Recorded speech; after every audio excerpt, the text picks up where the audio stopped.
배나TV 시청자 여러분 안녕하십니까? 안녕하십니까? 북한에서 벌어지는 일을 심층적으로 입체적으로 짚어보는 배나보도 네 번째 시간입니다.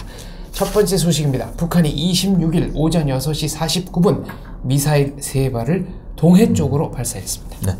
사실 저희가 이제 미사일이라고 이야기하는데 좀 이게 그 한미 태평양 사령부에서는 탄도 미사일로 규정을 했고요. 한국 정부는 이것을 다연장 방사포로 이제 규정을 했어요. 그리고 사실은 이러한 도발을 함에 있어서 대한민국이 철저하게 준비를 해야겠죠. 안보 태세를 갖춰야 되고요. 근데 이러한 도발은 북한 같은 경우는 이제 한미 뭐 프리덤 가디언 연습할 때 을지 훈련을 그렇죠. 을지 훈련을 이제 할 때 계속 도발을 했었고요. 그 예전에는 뭐 미사일 쐈고 예전에는 또 뭐 핵실험 됐고요. 근데 이 사건이 있기 전에 미국하고 이제 북한이 그 말로써 전쟁을 한번 했잖아요. 그러니까 전쟁을 하면서 했던 이야기가 우리가 괌을 공격하겠다 그랬었거든요. 근데 이번 그 도발을 보면은 상당히 수위가 낮춰졌어요. 괌이 아니라, 그리고 또 탄도미사일이 아니라 방사포였고, 그리고 이게 방향이 남쪽을 향한 게 아니라 보면요 동북 방향으로, 네. 동북 방향으로 북한의 영해를 쐈거든요. 그것은 무엇이냐면은 북한도 한반도 위기를 관리를 하겠다라는 의지가 보인 거고요. 그리고 또 얼마 전에 트럼프 대통령이 이런 말을 했잖아요. 북한이 도발을 자제하고 있다. 또 북한을 존중하기 시작했다. 이런 말을 했거든요. 미국을 존중하기 시작했다. 그러니까 트럼프 대통령이 네. 북한이 도발을 이제 네. 멈췄고, 그리고 줄였고, 그리고 북한이 미국을 존중하기 시작했다. 이 말을 했거든요. 근데 이거에 대한 저는 화답이라고 생각을 해요. 존중이 아니다. 우리가 언제든지 우리가 원하면 할 수가 있다. 그거를 아마 보여준 것 같아요. 그러니까 절대로 한반도 문제에 있어서 북한이 미국하고 이야기를 할 때 끌려가지 않겠다라는 걸 우선 깔고 이제 시작을 하는 것 같아요, 보니까. 그리고 저희가 또 이 한반도 위기를 보면서 좀 우리가 살펴봐야 되는 것이, 사실 모든 군사훈련, 뭐 공격이든 방어든 인접국가 또는 체제에 위협감을 주거든요. 뭐 한국 입장에서 봤을 때는 북한이 위험하니까 방어 이제 훈련을 하는 거죠, 한미가. 그리고 또 북한 같은 경우는 한미가 한반도에 있기 때문에 위험하기 때문에 자신들이 핵 개발을 하는 거죠. 그러니까 이러한 그 활동들이 상대방에게 위협을 주고, 이 위협들이 계속 올라가는 거예요. 우리가 이제 국제관계에서 이야기하는 게 그거죠. 그 안보 딜레마. 지금 딱 한반도가 안보 딜레마 상황인 것 같아요. 그래서 이러한 안보 딜레마를 좀 깨려고 하는 좀 외교적인 그런 노력들이 필요한 때라고 저는 또 생각을 합니다. 네. 트럼프 대통령의 발언은 해석하기에 따라서는 매우 무서운 얘기가 될 수도 있다는 얘기가 그렇게 또 해석하는 있습니다. 학자들도 있습니다. 네, 예를 들면 미국이 북한에 매우 진지한 제안을 했고 북한이 이를 검토 중이라는 시그널이 아니냐, 이런 얘기입니다. 어떤 제안했을까요? 극단적으로 생각을 하자면 네네. 미국이 북한 위주의 통일도 고려하고 있다. 네, 고려하고 있다. 그리고 과거에 김계관이 미국에 가서 우리가 중국을 견제한다면 한국보다 훨씬 더 잘할 수 있지 않겠느냐는 취지의 발언을 한 적도 있습니다. 그렇다면 만약 미국과 북한 사이에서 이런 정도의 정치적 거래가 지금 이루어지고 있다면 대한민국으로서는 상당히 섬뜩한 얘기죠. 글쎄요. 그러니까 저는 이제 북한 위주의 통일이라기보다는 저는 아마 이런 거래를 하지 않았을까 생각을 해요. 한국에도 미국 대사관을 내고 북한도 미국 대사관을 여는 거죠. 그렇게 했을 때는 미국 그 자체가 북한을 하나의 나라로 인정을 해주는 거죠. 네. 그렇게 했을 때는 그런 행위들이 한반도의 이제 헌법과 이제 마찰이 생기는 거죠. 왜냐하면 대사관을 연다는 거는 한 개 나라에 여는 거거든요. 그러한 것을 했을 때 과연 한미 동맹이 이제 그 위협에 처하게 되는 거죠. 그렇게 저는 생각을 하는데, 과연 트럼프가 이것을 생각을 안 하고 그런 딜을 했을까? 저는 좀 더 지켜봐야 한다고 생각합니다. 미국으로서는 한미 동맹이 위태롭다면 네네. 미북 동맹도 고려할 수 있다. 뭐 극단적으로는 이런 시그널이 아닐까요? 그리고 주한미군이 한반도 남쪽이 아니라 한반도 북쪽에 주둔을 하게 된다면 중국을 향한 견제력은 어마어마하게 커지는 겁니다. 뭐 그렇게 볼 수가 있는 네, 거죠. 국제 정치학적 그렇죠. 이론으로는. 네. 근데 이게 뭐 국제 뭐 정치학적으로 뭐 현실주의를 보시는 분들은 그렇게 왜냐면 국제 관계가 뭐 영원한 친구도 없고 영원한 적도 없고 적도 없기 때문에 뭐 언제든지 국제 정치는 살아서 움직이는 거기 때문에 언제든지 움직일 수 있는 건데 사실은 북한하고 미국이 손을 잡는다 이렇게 생각을 하면요. 저는 이제 북한에서 살아왔기 때문에 어떤 게 있냐면은 북한은 60년, 70년 동안 미 제국주의를 엄청나게 욕을 했거든요. 그렇죠. 그리고 이 아이들도 어렸을 때 하는 놀이가 미국 군인의 이제 그 모형을 해놓고 거기에 이제 돌을 던지고 총을 쏜 연습을 하거든요. 이런 친구들이 이제 쭉 살아왔고 북한을 움직여 왔는데 갑자기 북한 정부가 미국하고 이제 손을 잡고 미국하고 같이 한다 그렇게 했을 때 주민들의 반발 또한 있지 않을까 저는 그렇게 봅니다. 예. 94년 클린턴 대통령 때 실제로 네네. 미국과 북한 사이에 수교 회담이 진행이 됐었고요. 네네네. 북한은 당시에 평양에 미국 대사관이 생기는 것은 정보 차원에서도 받아들이기 어렵고 그 미국 대사관 자체가 그렇죠. 북한의 자유주의, 자본주의의 거점이 될까봐 상당히 네네. 우려한 사실이 있습니다. 사실은 그때 94년도 당시의 상황하고 지금 당시는 많이 바뀌었거든요. 왜냐하면 그 94년 때는 아직도 북한이 사회주의 경제를 했고 망해가는 경제였지만 그래도 사회주의 경제를 했고 시장이 그렇게 활성화가 안 된 상황이었거든요. 근데 지금은 시장이 활성화가 되면서 북한 내부의 자본주의의 그런 색깔이라든지 경제라든지 많이 퍼져 있어요. 그런 상황에서 자본주의의 그 상징이라고 하는 미국의 대사관을 북한에 저는 안 들어올 이유가 없다고 저는 보거든요. 94년보다는 북한 사회가 조금은 유연해졌다. 그렇죠. 예, 저는 그렇게 봅니다. 예, 네. 예. 그런 면에서 트럼프 대통령의 발언 의미심장하다고 저는 해석을 하고 있습니다. 북한이 이번에 발사한 미사일 네네.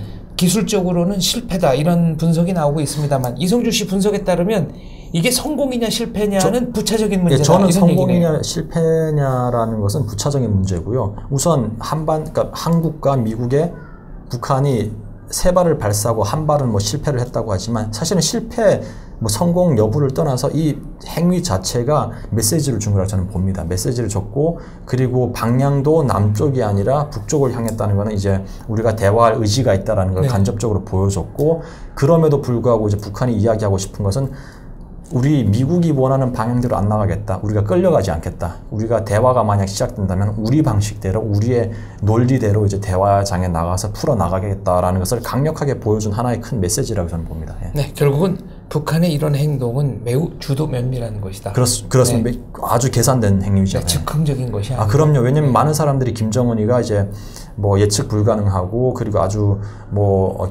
아주 뭐랄까 기쁠 때 기쁘고 좋을 때 좋고 자기 마음대로 이제 결정을 한다고 하는데 사실은 김정은이가 북한의 이제 권력을 잡고 나서 그 김정은이가 해왔던 행위를 보면요 아주 주도 면밀하게 그리고 자기들이 원하는 방식대로 미국을 끌어들이고 또 남한을 끌어들이고 때로는 또 남한을 배척하기도 하고 그런 행위를 보면요 사실은 김정은은 제가 보기에는 상당히 주도 면밀한 사람인 것 같습니다. 네, 적어도 김정은을 움직이는 사람이 있다면 그렇죠. 그 그룹은 예. 주도 면밀하게 움직이고 있다. 이렇게 정리를 해보겠습니다. 다음 소식입니다. 미국 국무부의 여행 규제 조치로 9월 1일자로 미국인들은 네. 북한에서 모두 나와야 합니다만 현재 네. 200여 명의 미국인들이 북한에 머물고 있는 것으로 확인이 되고 있습니다. 그러니까 사실은 미국 국무부가 9월 1일까지 북한에 거주하고 있는 북한에 체류하고 있는 미국인들은 다 철수해라라고 네. 이렇게 통보를 했습니다. 사실은 현재 지금 평양 과기대에서 학생들을 가르치고 있는 선생님도 계시고 또 북한 내에서 라진 선봉 이런 데서 의료 활동을 펴고 계신 선교사님들도 계시고 하는데 이런 분들 종합적으로 저희가 보니까 한 200명 정도가 되거든요. 이분들이 지금 고민에 빠졌어요. 왜냐면은 이분들은 사실 북한의 이제 선한 마음을 가지고 그리고 북한의 어려운 사람들을 도와주기 위해서 간 사람들이거든요. 그리고 또 기독교인들이 많으니까 자신의 신앙을 가지고 간 사람들이거든요. 근데 이런 사람들에게 단순히 미국 정부의 결정이니까 나와라 이렇게 했을 때 이 사람들은 상당히 고민을 할 것 같습니다. 그리고 또 실제로 여기서 가르치고 있는 사람들 같은 경우는 지금 현재 미국 정부가 이런 결정을 내렸지만 우리가 따를 수가 없다라고 또 이야기하는 사람들도 있고요.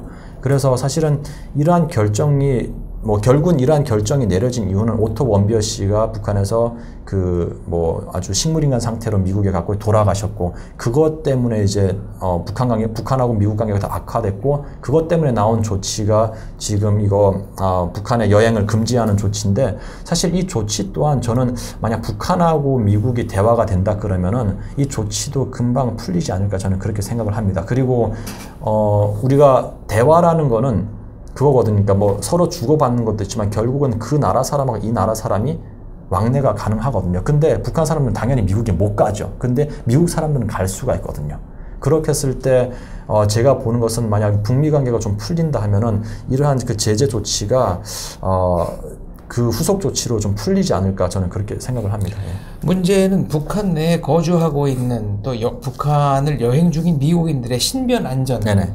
이것을 보장할 수 없다는 문제 아니겠습니까? 그렇죠. 그러니까 신변을 보장을 못한다라고 이제 그 이유 때문에 북한에 가지 말라고 했는데, 지금 여기 북한에 거주하고 있는 200명 같은 경우는 지금 신변이 보장이 되고 있잖아요.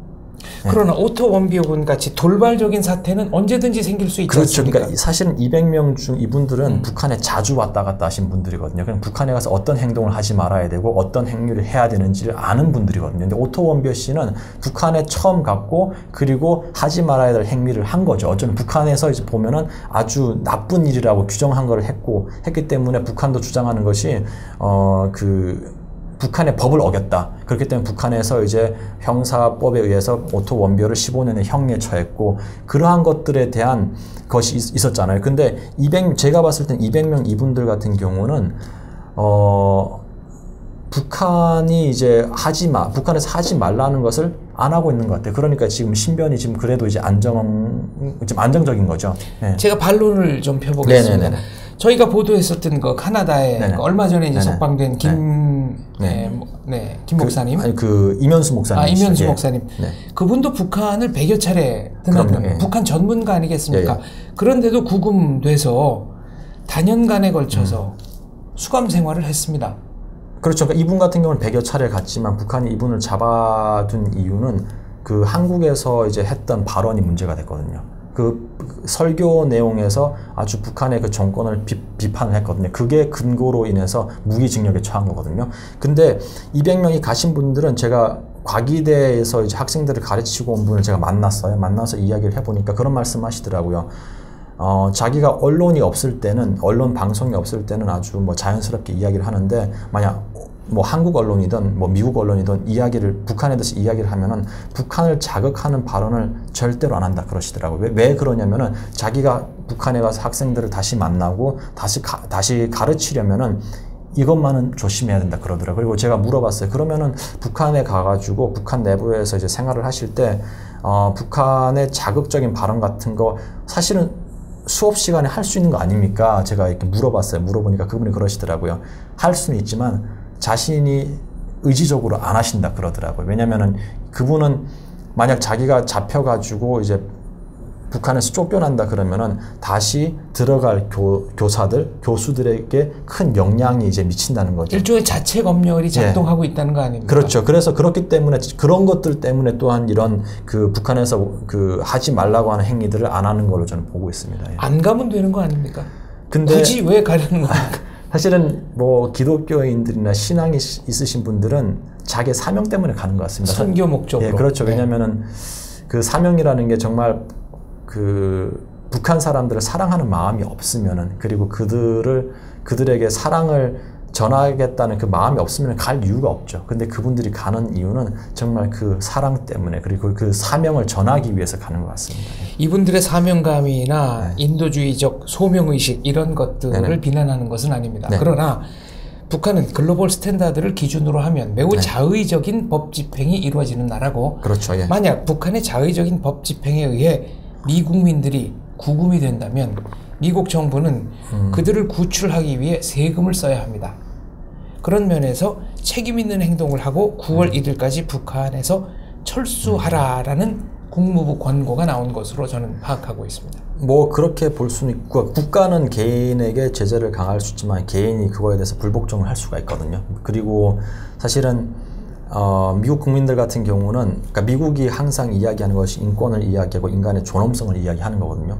근데 이 200명 이분들이 북한에 간 것은 북한 정권을 도와주기 위해 간 것이 아니라 북한 국민을 위해서 간 거거든요. 북한 아픈 사람들을 도와주기 위한 거고, 거기 학생들을 가르치기 위해서 간 거거든요. 그렇게 봤을 때는 이분들의 그 사명과 이분들의 행위 자체는 사실은 미국 정부가 뭐랄까, 그러니까 국민이니까 국가가 통제는 할 수는 있지만 이분들의 그 사명이라든지 이분들의 그 소신은 저는 막을 수가 없다고 저는 봅니다. 예. 동의합니다. 네. 그렇지만 만약 사고가 난다면 네네. 그렇다면 그 사고 수습 네. 비용은 누가 지불을 할 것이냐 하는 문제가 남습니다. 사실은 그러니까 제가 그분 만났을 때도 그랬어요. 그러니까 혹시 만약 경우 거기서 억류가 되고 잡히면은 그 문제가 생기면은 미국 국가가 나서야 되는데 그때는 어떻게 하겠습니까? 그러더라고요. 저분이. 그분은 그 땅에 순교한다는 마음을 가지고 가신다 그러더라고요. 네. 그래서 어떠한 일이 생겨도 그 땅에서 순교한다는 마음을 가지고 가기 때문에, 그리고 또한 당신께서 조심을 해야지만 만약 어떠한 일을 써도 이제 잡힌다 그러면 그때는 이제 순교자의 마음으로 이제 그 상황들을 이제 맞이하겠다. 네. 그러시더라고요. 제가 알고 있기로는 현재 북한에서 미군의 시신 발굴 작업이 네네. 계속 되고 있는 것으로 알고 있는데, 네네. 이 200여 명 중에는 그 인원은 일단 빠져 있는 거죠. 이 200명은 순수 민간인을 말하는 거겠죠. 그럼요. 그러니까 시신 발굴을 한다는 것은 6.25 때, 네. 6.25 때 돌아간 미군들을 이제 네, 유해 발굴인 거죠. 유해 발굴 같은 경우도 이것도 예전에 제가 한국하고 이제 북한이 관계가 좋고 미국하고 관계가 좋을 때는 합작으로 이제 발굴을 한 걸 알고 네. 있어요. 근데 지금은 관계가 워낙 안 좋으니까 지금은 뭐 사실은 발굴을 하려면 인력이 들어가고 장비가 들어가야 되는데, 그렇죠.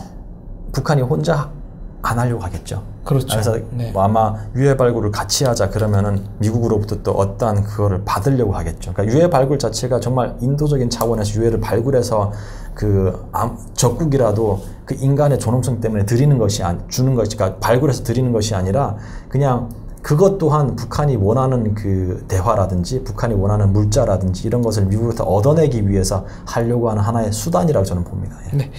개인의 소신과 책임감 사이에서 여러 가지로 생각할 거리가 많다고 봅니다. 다음 소식입니다. 모스크바에 엔코리아 여행사라는 회사가 설립이 됐습니다. 북한이 해외 관광객 유치에 굉장히 목을 메고 있습니다. 뭐 사실은 그 이유는 그런 것 같으니까 지금 중국하고 북한이 아주 관계가 안 좋지 않습니까? 네. 얼마 전에 그 미국의 합참 의장이 이제 가서 신양에 가서 중국군 이제 사열도 받았고 뭐 훈련하는 것도 참관을 했고요.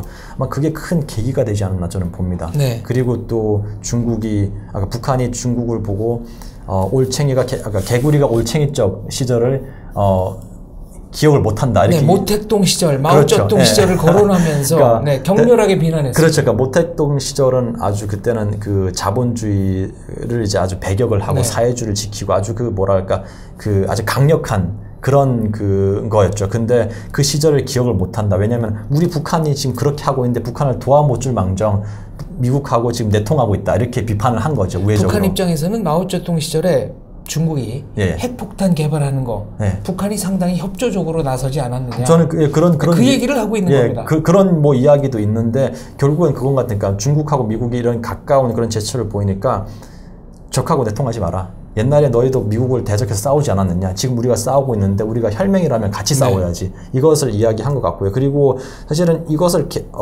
엔코리아라는 회사를 모스크바에 이제 사무실을 낸 이유는 단순한 그냥 단도직입적으로 이야기하면은 돈 벌기 위해서. 왜냐하면 국제사회가 계속 봉쇄를 하고 있으니까 북한이 그나마 돈을 벌 수 있는 그 창구가 여행이거든요. 여행인데 그래서 여행사를 열면서 이때 참 웃긴 것이 뭐냐면 행사 때요. 그 주로 북한 대사관 참사가 갔어요. 가가지고 북한은 세상에서 가장 안전한 나라입니다. 이렇게. 이거 동의하기 어렵습니다. 런던 거리보다 안전하다라는 얘기를 했습니다. 가장 안전한 나라입니다. 네. 우리 법을 따르는 관광객들에게는 완벽한 안전이 보장됩니다. 이렇게 이야기했고요. 그리고 김영일 그 조선국제여행사 사장이 이런 말을 했어요. 원비어는 북한법을 고의로 위반했습니다. 그래서 처벌을 받은 것입니다. 그러니까 자기들의 논리를 펴는 거예요. 그러니까 제가 이런 이야기를 하는 이유가 이제 뭐 여행사도 내고 그리고 여행사를 내면 러시아 사람들이 북한에 가고 싶어서 아마 가겠죠. 그러면은 미리 이야기를 한 거예요. 북한에 와서 북한법을 어기지 마라. 그러면 원비어처럼 된다. 작년에 러시아에서 북한을 방문한 관광객 수 얼마나 되죠? 작년에는 423명이고요. 뭐 얼마 안 되네요. 얼마 안 됩니다. 그래서 아마 이거를 더 늘리기 위해서 그 회사를 모스크바에 연 것 같고요. 그리고 예전에는 러시아인들에게 북한에 가기 위해서는 비자를 발급을 해야 하잖아요. 근데 비자가 2주에서 3주가 걸렸는데 이번에는 이 비자를 내주는 게 3일에서 5일로. 서비스 수준이 많이 올라갔군요. 네. 왜냐면은 오래 걸리면은 이 사람들이 짜증내고 안 올 수가 있으니까. 그러니까 3일에서 5일로 이제 비자가 이제 발급되는 그 기일도 많이 줄였고요. 물론 다른 나라보다는 아직도 오래 걸립니다. 맞습니다. 맞습니다. 그리고 이제 또 여기서 이야기하는 게 이 엔코리아라는 그 회사에게 그 북한 관광 상품을 직접 판매할 수 있게끔 또 했고요. 그러다 보니까 사실은 관광객 유치를 위해서 북한이 엄청나게 지금 노력을 하고 있는 것 같아요. 그런 걸 보면서 지금 뭐 원비어 사태 이후에 북한의 관광객 수가 좀 줄어들고 그런 상황 속에서 지금 그런 줄어든 관광객 수를 메우기 위해서 러시아 쪽에 이러한 그 여행사도 내고 러시아 그 관광객들을 유치를 하기 위해서 큰 지금 노력을 하고 있지 않나 그렇게 저는 봅니다. 문제는 가격입니다. 2주 동안의 관광 상품 요금이 한국 돈으로 200만 원이 넘습니다. 250만 원 정도 그 언저리인데 그나마 자유관광이 아니고 처음부터 끝까지 짜여진 패키지 관광입니다. 북한 당국이 보여주고 싶은 것만 가라는 얘기입니다. 그렇죠. 패키지 관광이고 보여주고 싶은 것만 보여주고 싶은 것만 이제 그 러시아 만약 그분들이 가신다면 관광객들이 보시는 거고요. 그럼에도 불구하고 옛날보다는 그 패키지 관광의 안에 되게 자유롭게 또 이동을 할 수도 있대요. 그리고 예전에는 그 일반 시민들하고 이제 만나서 이야기도 못하고 그랬었는데 요즘 이제 북한을 다녀온 분들의 이야기를 들으니까 일반 시민하고 만나서 이야기도 하고 춤도 같이 출 수가 있다 그러더라고요. 그 사람들이 정말 일반 시민일까요? 제가 봤을 때는 고용이 됐겠죠. 근데 그럼에도 불구하고 고용이 됐더라도 그러한 거를 만들었다는 자체가 옛날하고 비교했을 때는 많은 변화가 지금 일어나고 있는 거죠. 아무튼 과거에는 감시원들만 접촉할 수 있었는데 지금은 고용된 배우들까지도 접촉할 수 있다. 문제는 특별한 경험을 원하는 분들이 아니라면 모스크바에서 이 가격으로 유럽 여행 더 잘할 수 있습니다. 그렇죠. 왜냐하면 기차만 타면은 뭐 독일도 가고 뭐 프랑스도 가고 하는데 그러니까 그런 것 같아요. 그러니까 우리가 사람이라는 게 그 호기심이잖아요. 북한은 이제 운둔의 나라잖아요. 그러니까 내가 파리에 갔다 왔다, 내가 미국에 갔다 왔다, 런던에 갔다 왔다는 누구나 다 할 수 있는 이야기거든요. 근데 내가 북한에 갔다 왔다라는 그 이야기는 하나의 자랑거리가 될 수도 있는 거고, 그리고 또 하나의 뭐랄까요, 그 추억, 아주 큰 추억이 될 수 있는 거죠. 관광객들한테는. 북한은 대한민국을 향해서 금강산 관광 중에 북한군의 총격으로 사망한 박왕자 씨에 대한 사과를 아직까지 하지 않고 있습니다. 사과 없이는 금강산 관광 재개는 어렵다고 저는 생각합니다만. 그렇죠. 그러니까 사과를 이제 해야죠, 당연히. 사과를 박왕자 씨 이제 유족분들에게 이제 또 사과를 해야 되고, 거기에 대한 또 보상도 북한이 이제 당연히 해야 되고요. 그런데 사실은, 그러니까 정치라는 것은 퇴보도 하지만 뒤로 갈 때도 있지만 대부분 앞으로 나갔었거든요. 근데 뭐 지금 뭐 북한하고 이제 뭐 이런 아주 힘든 그런 상황이고 대화도 안 되고 지금 아주 싸우고 있는 상황이지만 앞으로 이제 이 북한하고 남한이 대화를 통해서 뭐 이런 긴장을 완화시키고 그리고 또 뭐 그러한 과정에서 개성공단도 다시 이제 연다고 그러고 그리고 개성공단이 열리면은 또 거기에 맞게 또 여러 가지 그런 뭐 대화라든지 여러 가지 뭐 협력들이 일어나겠죠. 그런 측면에서 또 아무래도 저는 금강산 그 관광도 열리지 않을까 저는 그렇게 보고요. 근데 또 이런 이야기를 하시더라고요. 그 예전에 그 현대 아산에 이제 그 회장께서 이제 올라갔을 때 북한이 공식적이진 않지만 관료의 입을 통해서 유감이라는 그 이야기를 또 했다고 또 그렇게 또 보도도 나왔었고요. 그러나 어쨌거나 공식적인 그렇죠. 사과는 아직 제가 없었고요. 봤을 때는 북한은 공식적으로 사과는 안 할 것 같습니다. 그리고 개성공단 말씀하셨는데 개성공단 재개나 금강산 관광은 지금 현재로서는 유엔 결의안 위반이라는 문제가 있습니다. 그렇죠. 그러니까 유엔 결의안에 보면은요. 저희가 2300호니까 2320호인가 이번 새로 나온 결의안도 네. 보면은 뒷부분에 보면 앞에서는 북한이 이런 걸 하지 마 이렇게 북한을 강하게 이야기하고 마지막 뒷부분에서는 또 어떤 게 있냐면요. 대화를 통해서 한반도의 문제를 해결을 해야 되고, 그리고 네. 대화를 하라고 그렇게 또 권고를 하고 있습니다. 그러면은 대화를 통해서 개성공단도 충분히 또 열릴 수가 있기 때문에 저는 개성공단 그 여는 것 자체가 딱 유엔 결의에 위반된다라고 저는 보지 않습니다. 경제 제재 위반 아닙니까? 북한으로. 그렇죠. 그러니까 경제 제재 네. 위반일 때 유엔 결의 네. 결의의 위반이라기보다는 미국의 세컨더리 보이콧이라든지 이런 데 이제 아마 위반이 된다고 저는 그렇게 봅니다. 유엔의 경제 제재안에도 그렇죠. 북한과 그러니까, 교류를 금지하고 있으니까. 그러니까 유엔에 이게 상충되는 게 뭐냐면요. 네. 그러니까 경제적인 그런 봉쇄 그리고 여러 가지 경제적인 제재를 가하고 있는 동시에 대화를 통해서 이제 문제를 해결을 하라고 또 말미에 나와 있거든요. 그건 뭐냐면은 대화를 통하는 게 결국은 이제 협력을 하라는 거거든요. 그렇기 때문에 조금 상충되는 부분도 있다. 저는 그렇게 봅니다. 예. 알겠습니다. 다음 소식입니다. 북한이 은퇴한 러시아의 KGB 요원을 김정은의 경호 교관으로 고용했다는 보도가 나왔습니다. 그러니까 저희가 KGB를 조금 아시는 분도 계시겠지만 좀 설명을 드리면요. 옛 소련 시절 자국 국민을 감시하고 통제하고 대외 첩보 활동을 벌이는 비밀 경찰 및 첩보 조직이거든요. 1917년 12월 20일에 창설이 됐고요. 그리고 동서냉전 시절에는 미국의 중앙정보국 CIA와 함께 국가 첩보 활동 양대 산맥으로서 이제 보이지 않는 정부라는 이름을 가지고 이제 또 활동을 했고요. 그러니까 이런 것을 사실은 초빙을 해가지고 김정은의 그 호위국 병사들을 호위총국을 이제 그 교육을 한 거는 사실은 저희가 보면은요. 그 올 3월에 그 한미 연합훈련에서 그 2011년 5월 오사마 빌라덴 사살 작전에 투입했던 미 해군 특수부대 네이비실 6팀 대부그루를 참여시켰어요. 이런 소식 또한 북한이 알았을 거예요. 그래서 2월 달에 KGB 요원들, 이미 은퇴한 사람들을 불러다가 그 김정은의 호위총국 이제 그 병사들을 훈련을 시킨 거죠. 어떻게 하면 이제 그런 참수작전에 대처를 할 거면, 어떻게 하면 테러 작전에 대처를 할 거면, 어떻게 하면은 김정은을 호위를 할 수 있는지 그거를 이제 가르쳐 준 거죠. 예. 이 네이비실 요원들은 참수작전, 이른바 디캐피테이션 오퍼레이션에 직접 투입되는 그렇죠. 예. 특수 정예 요원들. 이 사람들은 경험 있는 사람들이죠. 오사마 빌라덴도 이제 제거를 했는데 저는 KGB 요원들이 아무리 이제 냉전 시대 때 이름을 떨치고 정말 보이지 않는 정보로 활동을 했다고 해도 이분들이 이미 은퇴를 했고요. 그리고 지금 현대전 그리고 아주 전자 장비전에 이분들이 어느 만큼 능숙할지는 잘 모르겠어요. 그래서 그냥 참수작전을 하는 그 부대가 한반도에 와가지고 군사작전을 편다 하니까 북한도 여기에 이제 맞대응으로 그러면 우리가 노력을 해야지. 당하고 있을 수만 없으니까. 아무것도 안 할 수는 없다. 그래서 이런 차원이 그런 됐군요. 차원에서 2월 달에 이제 한미 그 군사훈련이 시작하기 전 2월 달에 이제 이 사람들을 그 북한에 데려와서 그 호위총국 그 군인들을 훈련시키지 않았나 저는 그렇게 봅니다. 역으로 말하자면 북한이 김정은 참수작전에 대해 상당히 실질적 위협을 느끼고 있다. 이렇게 봐도 그렇게 되겠습니까? 볼 수가 있는 거죠. 왜냐하면 실질적인 위협을 느끼지 않고 자기들이 지금 훈련시킨 그 훈련 방식대로 그 호위총국 사람들이 김정은을 보위를 잘 한다 그러면 굳이 KGB 요원들을 안 불렀겠죠. 네. 북한 자체 인력, 자체 능력으로는 해결이 안 되는 부분이 있다는 뜻이군요.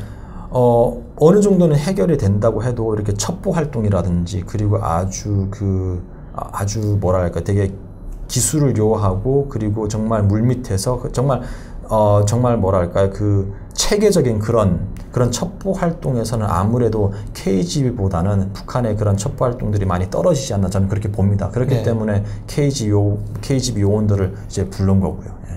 북한과 러시아는 매우 긴밀했습니다만 핵무기 개발을 할 때도 구소련 붕괴 이후에 실질적인 실질자가 된 핵무기 전문가들을 북한으로 많이 초빙하지 않았습니까? 그러니까 사실은 그런 것 같아요. 그러니까 북한이 이제 핵 기술을 가지고 계속 실험을 했던 것은 1958년, 7년, 56년부터 8년 그때 러시아하고 그 핵 개발 그 협력을 이제 조인을 하고요. 그리고 이 당시에 한 50명이 되는 그 북한의 핵 과학자들을 러시아 둠나라는 곳이 있어요. 거기에 이제 그 핵 시설, 뭐 핵 그 연구를 하는 그런 핵 연구 기지죠. 네, 기지가 있었는데 거기다 보낸 거죠. 그래서 그 사람들이 들어와서 지금 뭐 북한의 이제 핵 개발을 하는 거기에 추춧돌이 되고, 그리고 사실은 북한도 처음에는 핵 무기보다는 출발이 핵 무기보다는 그 핵 전력에 초점이 더 맞춰졌는데 91년도에 러시아가 붕괴가 되고 북한이 안보 위기를 경험을 하면서 이제 핵무기 개발에 아주 올인을 한 거죠. 그리고 91년도에 아까 말씀하셨듯이 그러니까 러시아가 붕괴가 되고 그 당시에 아주 많은 돈으로 그 핵 기술자들을 북한에서 데려와 가지고 북한의 핵무기 개발에 러시아에서 그렇죠. 그러니까 구소련에서 그렇죠. 데려와서 구소련에서 이제 그러니까 소련이 붕괴가 되고 구소련에서 핵 그 무기를 연구를 했던 그 사람들을 북한으로 데려와 가지고 이제 북한의 핵무기를 개발을 한 거죠. 개발을 하고 더 아주 빠른 속도로 개발을 하게 된 거죠. 예. 북한 핵에 관해서는 북한의 지하 무기 실험, 그러니까 지하 핵 실험이겠죠. 네. 예, 북한의 지하 무기 실험이 백두산 화산 폭발을 초래할 수도 있다라는 보고가 나왔습니다. 이 연구는 사실 오래전부터 나왔었고요. 부산대학교의 지질학과 교수님께서, 지금 제가 성함은 지금 기억이 안 나는데 그분께서 계속 제기를 했었고, 북한에는 잦은 그 핵 개발 그리고 또 핵 실험, 지하 핵 실험 같은 경우가 백두산의 마그마를 자극을 해가지고 화산 폭발을 일으킬 수가 있다라는 그런 연구가 지금 연구된 보고가 지금 나와 있습니다. 백두산이 화산 폭발을 한다면 그 재앙은 엄청난 것 아닙니까? 그렇기 때문에 중국도 아마 걱정을 많이 하는 것 같아요. 왜냐면 백두산은 중국하고 이제 북한이 나눠 갖고 있기 네. 때문에 만약 그 천지가 폭발을 한다 그러면 화산재보다는 그 백두산이 지금 담고 있는 그 물이 수억억 톤이거든요. 그게 터지면서 만약 물이 쏟아진다 그러면요, 그 인근 일대가 다 그냥 침수가 되는 물바다가 되는 거예요. 그리고 그 화산재가 올라오면서 그게 퍼져서 내려오면 물하고 섞이면 이게 석화가 되거든요.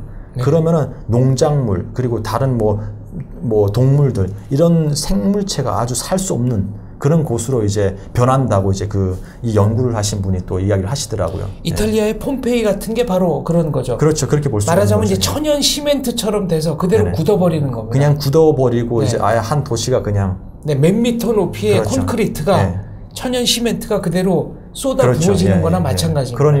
그러니까 아마 북한도 이제 그러다 보니까 중국 같은 경우도 그러니까 핵 무기보다는 핵 실험을 자주 하는 것이 자신들한테 이제 엄청나게 안 좋은 거죠. 왜냐하면 그게 백두산이 터진다 그러면 북한뿐만 아니라 중국도 엄청난 이제 그 피해를 보니까요. 예. 과학적으로 검증이 된 거로군요. 북한의 무기 실험은 자연재해를 일으킬 그렇죠. 가능성이 분명히 있다. 인재인 거죠. 네. 예, 그러니까 핵 실험을 함으로써 이제 백두산 그 천지 밑에 마그마를 이제 자극을 함으로써 인재로 인해서 백두산이 폭발을 하면은 그 물이 다시 이제 수해가 생기고, 그리고 그 위에 화산재가 덮이면은 아주 그냥 자연 시멘트로 그냥 이렇게 덮어버리는 거죠. 예. 네, 만약 백두산이 활화산으로 분출을 한다면 네네. 아마 북한과 중국이 감당할 수 없을 정도의 경제적, 사회적 타격을 입을 것은 거의 분명해 보입니다. 저는 백두산물이 쏟아진다 그러면 거의 양강도, 함경남도, 함경북도 이 지대가 거의 물바다가 되지 않을까요? 예, 그렇게 봅니다. 저는. 그러면 거의 북한이 갖고 있는 북쪽 지역의 거의 한 3분의 1는 거의 못 쓰는 지역으로 저는 변한다고 봅니다. 어마어마한 지역이 그렇죠. 불모지로 변하는 그렇죠. 거군요. 예. 그리고 만주 일대도 그럼 그만한 그만한 타격이 가는 거죠. 그리고 북한에 이제 핵 실험하는 장소라든지 북한의 땅굴이라든지 그리고 북한의 무기를 이제 저장하고 있는 그런 갱도들이 함경도라든지 자강도라든지 양강도라든지 이런 데 많이 분포가 돼 있거든요. 그렇게 했을 때 백두산이 터져가지고 수해가 나가지고 갱도가 침수가 돼버린다 그러면 거기 안에 들어가 있는 모든 무기들이 사장이 돼버리는 거죠. 네. 예. 아무튼 북한으로서는 괴멸적 타격을 입을 수도 있는 사고가 되겠습니다.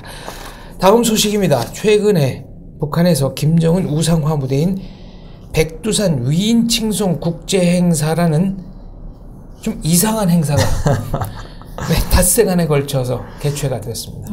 그런 것 같으니까 여기에 초빙된 사람들 제가 보니까 그런 것 같아요. 주로 남미, 아프리카에서 많이 왔고요. 네. 그리고 사실은 냉전 시대 때 제3지대라고 해가지고 김일성이가 여러 남미 나라들, 아프리카 나라들 가가지고 그 만났던 사람들이 있어요. 비동맹. 예, 비동맹이죠. 네. 비동맹을 통해 가지고 이제 뭐 자기들이 그 세력을 이제 확장을 했는데 지금 그렇게 확장을 할 때 들어갔던 것이 북한의 사상, 주체 사상이라든지 이런 다양한 사회주의 그런 사상들이 들어갔어요. 아직도 그런 사상을 읽고 공부하는 사람들이 많지는 않지만 소수가 남미, 아프리카 이런 데 아직도 있는 거예요. 제가 이번에 초대된 사람들 보니까 숫자도 그렇게 많지가 않아요. 과거보다 줄었습니까? 이게 매년 하는 행사죠? 거의 뭐 매년 한다고 보면 되고요. 많이 줄었어요. 정말 네. 많이 줄었고 보니까 뭐 몇 명이 안 되더라고요. 그런 사람들이 와가지고 뭐 김일성, 김정일, 뭐 김정은을 뭐 찬양하는 구호도 외치고 하는데 보면서 참 야 아직도 저런 사람이 있구나라는 그런 생각을 했습니다. 저는. 예. 이거 북한이 전액 다 되는 겁니까? 초청경비 체제비? 아마 글쎄요. 그러니까 예전에는 외국인들을 초대할 때는 김일성이 있을 때는 전액을 다 네. 돼서 이제 초빙을 했는데 아마 김정은 때도 아마 그러지 않았을까요? 그리고 뭐 최대한 뭐 북한에서 커버 뭐 사정이 안 좋아서 커버를 해준다 그러면은 비행기 표만 내고 북한에 오면은 뭐 숙식이라든지 이런 비용은 북한에서 아마 내주지 않을까요? 예. 북한의 선전선동에 관해서라면은 김일성 저작집이라는 게 세계 각국어로 번역이 돼서 그렇죠. 예. 네. 왜냐면은 그 웬만한 도서관으로 다 보냅니다. 김일성의 저작집이 각광을 받았던 것은 김일성이가 이런 이야기를 했어요. 그 1958년, 7년 이때 그때부터 어떤 문제가 생겼냐면 러시아하고 중국이 그러니까 소련하고 중국이 분쟁을 해요. 중소 분쟁을 하면서 네. 김일성이가 주창을 했던 것이 주체였어요. 국방에서 자위, 그리고 정치에서 그 자유, 그리고 경제에서 자립 이런 구호를 내왔던 것이 주체거든요. 근데 주체라는 것은 내 삶의 주인은 나 자신이다. 그리고 모든 그 결정은 내가 할 수 있고 모든 결정은 그 나라가 한다는 거거든요. 그러다 보니까 특히 남미라든지 아프리카 나라들은 어떤 역사가 있냐면요. 식민지의 역사가 있는 거예요. 그럼 식민지를 탈피하기 위해서는 이 주체라는 아이디어가 필요했던 거죠. 그러다 보니까 이런 나라들에서 북한의 그런 생각들을 받아들인 거죠. 그래서 그 나라를 이제 운영할 때 우리가 그 식민지에서 이제 탈피를 하고 우리만의 그런 자각력을 가지고 이제 그 나라를 발전시켜야겠다 이런 거대한 구상과 목표를 가지고 했는데 아프리카 나라들 보면은 그렇게 성공했다는 나라 네. 없죠. 예. 이번에 북한이 초청한 인물들의 국적을 제가 다 살펴보지는 않았습니다만은 한때 북한은 이런 아프리카 나라에 우상화 수출을 하는 것이 주요 외화 획득의 수단이었습니다. 네네. 동상과 기념관을 지어주는 거죠. 네. 실제로 북한 기념관과 아프리카 기념관을 다 둘러보고 온 한 미국인의 증언에 의하면 네. 북한에 있는 기념화에서 김일성 자리가 아프리카의 독재자로 바뀌었을 뿐 모든 게 똑같더라는 그렇죠. 증언이 있었어요. 왜냐하면 북한은요 잘 만들어요. 북한이 아마 동상을 그 조각을 하는 그거는 아마 세계에서 거의 손꼽힐걸요. 그리고 우상화 이것은 오랫동안 해봤기 때문에 노하우가 있거든요. 그리고 남미 나라들 보면은 민주주의된 제대로가 작동되는 나라가 많지 않거든요. 그리고 다 독재를 많이 했었고 네. 그렇기 때문에 그 남미에서 독재를 했던 그리고 아프리카에서 독재를 했던 사람들이 김일성을 보니까 김일성은 잘하고 있거든요. 네. 어쩌면은 대한민국은 미국이라든지 서방의 민주주의를 수입을 했다면은 남미나 그리고 아프리카 나라들은 북한에서 독재의 선동을 수입을 한 거죠. 네. 그래서 정말 이것 때문에 기념관을 지어주고 동상을 지어주고 이런 것들 때문에 북한의 기술자들이 많이 갔어요. 그리고 실제로 또 독재 나라 하면 우상화 나라 하면 그 나라가 그 수령을 지키기 위한 경호 시스템이라든지 그리고 경호 그런 것들이 잘 돼 있어야 되거든요. 무력 수출도 그렇죠. 하는 거군요. 그러다 보니까 북한의 이제 군인들이 교관으로 아프리카라든지 남미에 많이 또 파견이 됐고요. 그러다 보니까 이것 또한 북한이 벌어들이는 외화의 또 한 수단이 되고 있는 거죠. 예. 최근에 나온 유엔 대북 제재 결의를 보면 기념관과 동상 제작, 수출 이런 것도 다 막아놨습니다. 저는 그거 확실하게 저는 잘 됐다고 봅니다. 그런 면에서. 왜냐면은 이게 그 동상이라든지 그러니까 사실은 우리가 그 제재를 할 때 특정 품목에 우리가 제재를 가하지 않으면 어떠한 명분을 만들어서 빠져나가거든요. 그렇죠. 그렇기 때문에 이번에 그 수출 품목의 대상에서 우상화 동상이라든지 기념관을 지워주는 것을 이제 딱 특정적으로 이야기했다는 것은 아마 국제사회 유엔도 아마 북한이 이것을 지어줌으로써 외화를 많이 끌어들였다는 것을 아마 인지를 하고 이런 결단을 하지 않았나 저는 그렇게 봅니다. 예. 알겠습니다. 다음 소식입니다. 동독 출신의 오스트리아 빈 대학 프랑크 교수가 언론과의 인터뷰를 통해 지난 2월 방북 체험을 털어놨습니다. 네네. 물론 본인은 본인의 개인적인 경험이기 때문에 이것이 북한의 일반적인 상황이라고 볼 수는 네네. 없다라고 전제를 했습니다만 굉장히 흥미로운 대목이 많았습니다. 하나하나 좀 짚어보겠습니다. 이분은 이제 북한을 여러 차례 왔다 갔다 한 분인데 최근에 입국 심사가 굉장히 느슨해졌다. 과거에는 PC라든가 타블렛 PC 또 디지털 카메라에 어떤 것이 있나 일일이 들어갈 그렇죠. 때 보고 나갈 때 봤는데 그 검사 자체가 상당히 느슨해졌다는 겁니다. 네, 사실은 왜냐하면 그렇게 할 수밖에 없는 게 북한이 지금 힘을 쏟고 있는 것이 그 관광객 유치거든요. 왜냐하면 관광객 우리가 여행을 갈 때 정말 그 여권 심사하고 뭐 심사할 때 오랫동안 줄을 서 있으면 짜증 나잖아요. 그렇죠. 그럼 다시 안 가잖아요. 그렇죠. 근데 북한이 지금까지는 그렇게 해왔어요. 왜냐하면 계속 검사를 하고 시간을 끄니까. 근데 네. 이거를 느슨하게 했다는 것은 뭐냐면요. 관광객 유치를 하기는 하나의 전략이고요. 그리고 만약 국제사회가 이제 제재를 푼다 그러면요. 사실은 이게 관광객이라는 것은 지금 두 가지 양날의 칼을 갖고 있는 것이 뭐냐면은 하나는 북한의 외화를 갖고 와요. 두 번째는 또 이 사람들이 살고 있는 나라의 문화를 갖고 가요. 그러다 보니까 북한 사람들하고 접촉을 못 하더라도 북한 사람들이 외국인들을 많이 보는 거예요. 그러다 보니까 다른 세계에 대해서 생각을 할 수가 있는 거죠. 그러다 보면은 북한의 이완을 시키는 그런 현상에 관광객이 또 영향을 어느 정도 미칠 수가 있는 거예요. 그렇게 봤을 때는 양날의 칼인 거예요. 돈을 벌어 오지만 관광객이 돈을 가지고 오지만 또 그 사람들이 갖고 있는 문화도 갖고 들어가는 거예요. 북한의 자유주의의 바람이 그렇죠. 퍼질 수 있는 네. 겁니다. 그렇기 때문에 북한 같은 경우는 충분히 이제 다른 걸 통해 가지고 외화를 본다 그러면 언제든지 관광은 아마 계속 조이지 않을까 저는 그렇게 봅니다. 지금은 이 현상이 일종의 뭐랄까요? 그냥 지금 딱 제가 보면 그건 지금 이러한 현상들이 그냥 일시적인 현상이 아닌가 저는 그렇게 봅니다. 예. 과거에 카메라 자체를 뺐던 거에 비하면 정말 많이 느슨해진 거죠. 그렇죠. 그러니까 카메라를 검사를 할 때 카메라 속에 북한에서 원하지 않는 그런 영상들이 담겨 있다 그러면요. 옛날에는 카메라를 완전히 뺏어버렸고요. 그렇죠. 그 다음에는 뭘 했냐면 칩만 뺏어버렸고요. 네. 지금은 보지 않는 거예요. 네, 그냥 놔둔다는 놔둔다는 거죠. 네. 예. 그만큼 북한의 정보가 밖으로 흘러나올 가능성, 또 바깥의 정보가 북한으로 들어갈 가능성이 높아졌다. 이렇게 그렇죠. 정리를 예. 하겠습니다. 프랑크 교수의 증언에 의하면 최근에 평양에 전기 자전거가 유행한다. 네네. 그러니까 자동차를 사기에는 너무 비싸고 그렇죠. 예. 오토바이도 너무 네네. 비싼데 자전거는 좀 살만하다. 그리고 미화로 $340 정도. 그러니까 휴대폰 2세대 값이라고 하는. 네네네네. 그러니까 사실은 북한에서는 자전거가 한국에서는 자가용이 대중화가 됐잖아요. 북한에서는 자전거가 대중화가 됐어요. 그래서 베트남에서는 이제 오토바이가 네, 대중화가 그렇죠. 됐고. 그러니까 자전거 앞에 심지어 북한 사람들은 자기 우리가 차 넘버를 달듯이 그 넘버를 달아요. 그리고 나가서 자전거를 또 등록을 하거든요. 네. 근데 자전거에서 한 단계 업그레이드 된 것이 전기 자전거 같아요. 그러니까 자기가 이제 페달을 밟아서 갈 수도 있고 이 배터리 그렇죠. 충전식으로 맞아요. 편하게 갈 수 있는. 그래서 한 단계 업그레이드된 것이 이제 뭐 전기 자전거가 아닌가 저는 그렇게 봅니다. 이 중국제일까요? 북한 자체 생산일까요? 저는 중국제 아닐까 생각합니다. 네. 예전에 북한에서도 자전거를 이제 생산을 했는데 천리마라는 네. 또는 갈매기라는 그런 이름을 가지고 자전거를 생산을 했거든요. 대한민국 최초의 자전거 상표는 삼천리인데. 네, 근데 그 자전거를 사람들이 잘 안 탔어요. 왜냐면은요, 자전거가 너무 무거운 거예요. 그러다 보니까 북한 사람들이 가장 좋아하는 것이 이제 일제 자전거, 미야다라든지 이런 자전거를 되게 선호를 했거든요. 가벼우니까. 근데 이 갈매기 이 자전거를 타면요, 한 1km 가가지고요, 힘이 다 빠져요.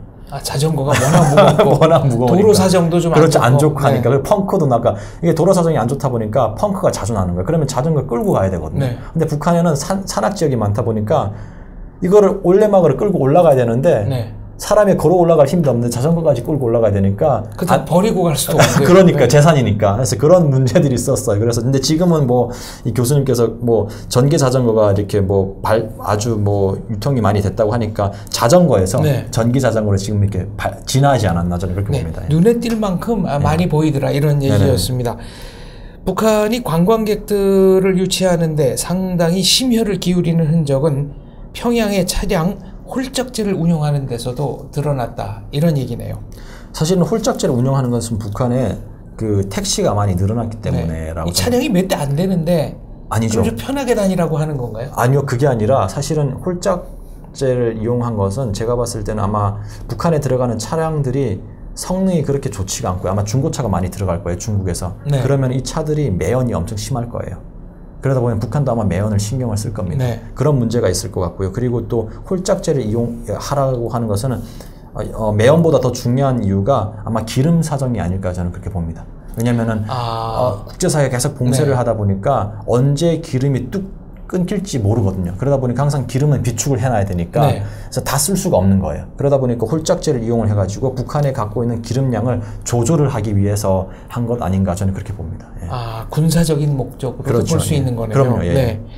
그런데 지방에도 택시들이 다니더라는 보고를 프랑크 교수가 했네요. 그러니까 지방에는 뭐 우리가 말하는 택시면 이게 뭐 자가용차처럼 생긴 택시잖아요. 근데 그렇죠. 지방에는 예전부터 그 승합차에 사람들을 태우고 다니는 그런 차들이 있었어요. 그럼 어찌 보면 그것도 택시인 거죠. 서비스차인 네. 거죠. 근데 지금 택시가 많이 생긴다는 것은 아마 큰 도시 중심으로 청진이라든지 함흥이라든지 그리고 뭐 라진선봉이라든지 네. 이런 외국인들이 많이 가는 그런 도시에 지금 택시가 지금 늘어나는 걸로 저도 파악하고 있습니다. 예. 2월 평양 방문에서 인상적이었던 것은 그 전에 볼 수 없었던 새로운 직업들이 생겨났다는 네네. 것이다. 예를 들어 세차를 하고 돈을 받는 분들이 뭐 그쵸. 있다는군요. 직업적인.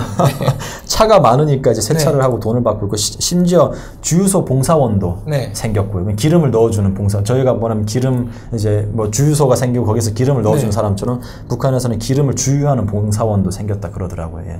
제가 또 흥미있게 읽은 대목은 장마당 근처에 스쿠터를 네. 주차를 시켜놨다가 짐을 좀 많이 들고 가는 분들에게 네네. 말하자면 이게 배달을 해주는 서비스가 네, 생겼다는 왜냐면은 겁니다. 이게 그 북한의 한국 같은 경우는 배달 서비스가 잘 돼 있는데 북한은 아마 초기인 것 같아요. 네. 그래서 시장에서 많은 물건을 사면 그거를 움직이기가 힘드니까 네. 이제 그 스쿠터 갖고 있는 사람들을 고용을 하는 거죠. 단기 배달, 그러니까 단거리 배달을 하는 거예요. 그렇죠. 그리고 나서 이제 그 사람들한테 돈을 주고. 그래서 그런 배달 문화도 참 이게 보면은요, 이게 배달 민족인 것 같아요, 정말. 한국은 네. 이게 좀 여담인데 제가 미국 갔을 때 그리고 영국 갔을 때 친구들한테 한국에는 햄버거도 배달된다 그랬거든요. 이 친구들이 안 믿더라고요. 안 믿죠. 네. 네. 그래서 보면은 참 이게 서비스 문화는 정말 한국이 잘하는 것 같고요. 그리고 또 그 한국의 그 모습을 따라가는 북한이 있고요. 북한이 이렇게 따라가게 된 동기는 또 제가 뭐 생각해 보건데 한국에 영화가 많이 들어가다 보니까 영화를 보면서 사람들이 이렇게 하면 돈이 되겠다라는 걸 사람들이 스스로 캐치를 한 거죠. 그래서 스쿠터를 가지고 이제 물건을 옮기고 돈을 받고 하는 그런 아마 앞으로 다양한 직종들이 많이 생길 것 같아요, 저는. 예. 제 외국 친구는 한국 전화기야말로 알라딘의 요술램프다. 네, 돈만 있으면 부르면 진짜 뭐든지 다 그렇죠. 오니까 이런 얘기를 했습니다. 그러면 누가 스쿠터를 소유하는 겁니까? 스쿠터를 소유하는 것은 개인이 소유할 수가 있습니다. 그러면 예. 개인이 스쿠터를 소유할 만큼 경제력을 지닌 사람들이 나왔다는 얘기네요. 저는 개인이 스쿠터를 소유를 하고 심지어 차를 소유하는 사람들도 지금 있다고 보고요. 그리고 그런 사람들 차를 가지고 또 이렇게 사업을 하고 있고요. 그래서 북한이 시장이 활성화가 되면서 앞으로는 스쿠터가 아니라 차를 소유하는 사람 수도 아마 늘어나지 않을까 저는 그렇게 예상을 합니다. 예. 이게 일종의 물류 혁명 아니겠습니까? 그럼요. 그러니까 물류 혁명이라는 것은 또 어떤 그런 걸 갖고 오냐면요. 물건도 우리가 나르지만 그 물건을 나르면서 저희가 소식도 나르거든요. 네. 그러면은 또 북한 사회에 다양한 정보들이 빨리 퍼질 수가 있는 거죠. 예. 가스라이터를 충전해주는 인력도 장마당에서 많이 발견했다고. 가스라이터를 가스를 충전해주는 건 옛날부터 있었어요. 제가 있을 때도 있었고요. 그리고 가스돌이라 하죠. 라이터돌을 또 부싯돌. 부싯돌이라 하는데 북한에서 라이터돌이라 그러는데 그거를 또 시장에 갖고 가면은 그거를 또 이렇게 채워주는 직업도 있고요. 예. 그 가스라이터 그 직업은 옛날부터 있었어요. 그거는. 예. 그러니까 북한은 물자 생산이 그렇게 풍요롭지 않기 때문에 네네. 재활용하는 기술 상당히 발달한 것 같습니다. 나름대로 자력갱생을 하는 거죠. 그렇죠. 그러니까 자력갱생하고 그리고 또 참 이것도 웃긴 게 뭐냐면 그렇게 살던 탈북민들이 한국 사회에 와요. 그러면은 쉽게 물건을 못 버려요. 그러니까 양말이 다 이렇게 찢어져 가지고 제가 한 번은 안 신으니까 저희 아버지가 양말을 이제 갖고 오더니요. 안 쓰는 천을 가지고 이렇게 기우시는 거예요. 아, 예전에 저 어렸을 때 안에 이렇게 전구 넣고 어머니들이 양말 다 기웠습니다. 그러니까 그게 몸에 배어가지고 탈북민들이 한국사에 오면요. 뭐 다는 안 그렇지만 많은 분들이 이렇게 옷을 사면은 그 옷을요 10년 정말로 너덜너덜해서 못 입을 때까지 그렇게 입습니다. 북한 거주 시절에 생활 습관이 남아 있어서 그런지 저 아는 분 중에는 첫 월급을 타가지고 그 돈으로 정말로 쌀을 다 사서 집에다 쟁여놓은 분이 계세요. 내 평생 이렇게 많은 쌀을 한번 눈앞에서 소유하고 싶었다. 그렇죠. 그럼 얼마나 북한에서 배고팠으면은. 그러니까 가만히 진짜로 집안에 쌓아놓고 보기만 해도 행복했다는 그렇죠. 겁니다. 보면서 이제 흐뭇해하는 거죠. 프랑크 교수 얘기를 좀 더 하겠습니다. 평양의 교통경찰관들에게 신형 오토바이가 지급된 걸로 보인다는데요. 과거에는 1950년대 모델이었다면 이번에 본 오토바이들은 그래도 1990년대 모델 같아 보이더라. 이런 아마 얘기였습니다. 중국에서 많이 들어가지 않았나 생각을 하고요. 그리고 이런 오토바이 같은 경우는 뭐 새거도 들어가지만 보통 다 중고가 많이 들어갈 거예요. 그리고 뭐 워낙 또 밀수하는 사람들도 많기 때문에 뭐 밀수를 통해서 또 오토바이가 들어가고 개인이 또 그거를 사용을 하지 않나 저는 그렇게 봅니다. 북한에 스포츠 복권이 있다면 믿으시겠습니까?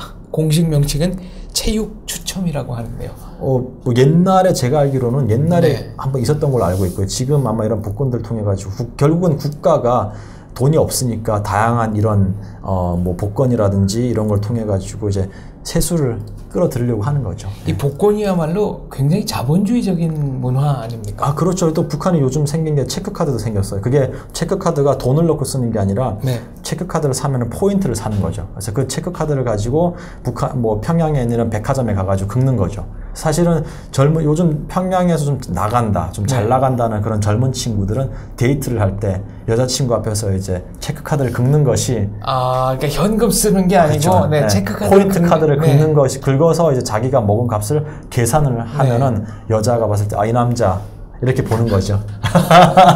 그러니까 유행이라는 게 굉장히 무서운 거라고요. 그렇죠. 맞습니다. 알겠습니다. 지금까지 입체적으로 조망해본 북한 뉴스였습니다. 저희는 다음 주 이 시간에 더 생생한 북한 뉴스를 가지고 여러분께 찾아뵙겠습니다. 감사합니다. 감사합니다.